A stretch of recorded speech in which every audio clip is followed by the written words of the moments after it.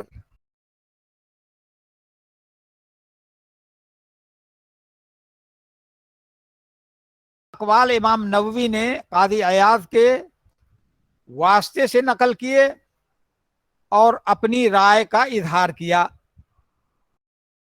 امام حافظ ابن حجر رحمۃ اللہ علیہ نے ان تینوں اقوال کو بھی ذکر کیا ہے اور 2 اقوال مزید ذکر کیے ہیں. وہ بھی سن لیجئے, گھنٹی تو لگ گئی ہوگی شاید. جی شیخ 3 منٹ چوتھا اوپر. قول یہ ہے کہ پہلے شخص نے صدق قلب سے درخواست کی تھی تو آپ نے اس کی دعا قبول فرمائی, اور دوسرے شخص نے ہو سکتا ہے وہ صدق قلب, دوسرے شخص میں وہ صدق قلب نہ رہا ہو اور آپ یہ سلسلہ بند کرنا چاہتے تھے, اس لیے آپ نے فرمایا تھا سبقہ کا بہا عکاشا. مثال کے طور پر اگر دوسرے کے لیے بھی دعا کر دیتے تو پھر تیسرا کھڑا ہوتا, چوتھا کھڑا ہوتا, پانچواں کھڑا ہوتا, اور ان میں کوئی ایسا شخص بھی دعا کی درخواست کرتا جو دعا کا مستحق نہیں ہوتا. اس وجہ سے آپ نے سوچا کہ لاؤ یہ سلسلہ ہی بند کر دو. پانچواں جواب یہ دیا ہے کہ وہ دعا کی قبولیت کا وقت تھا جب عکاشہ رضی اللہ عنہ نے آپ سے درخواست کی کہ میرے لیے دعا کر دیجئے, تو وہ دعا کی قبولیت کی گھڑی تھی جس کا علم اللہ تعالیٰ نے رسول اللہ صلی اللہ علیہ وسلم کو دے دیا تھا, اور اتفاق سے جب دوسرا شخص کھڑا ہوا تو دعا کی وہ قبولیت والی گھڑی ختم ہو گئی تھی. اس کی تائید ابو سعید خدری رضی اللہ عنہ کی ایک حدیث سے ہوتی ہے جس کو حافظ ابن حجر رحمہ اللہ نے ذکر کیا ہے. وہ حدیث کیا ہے؟ ثم جلسوا ساعة يتحدثون, ثم جلسوا ساعة يتحدثون. اور ایک دوسری روایت ہے وبردت الدعوة, یعنی جب عکاشہ رضی اللہ عنہ نے دعا کی درخواست کی, اس کے بعد لوگ بیٹھے رہے اس مجلس میں, آپس میں گفتگو کرتے رہے, پھر دوسرے آدمی نے سوال کیا, یعنی کافی فاصلہ ہوا دونوں میں. اور دوسرے بات میں ہے بردتی دعویٰ, دعوت یعنی دعا کا وقت ٹھنڈا ہو گیا, ختم ہو گیا.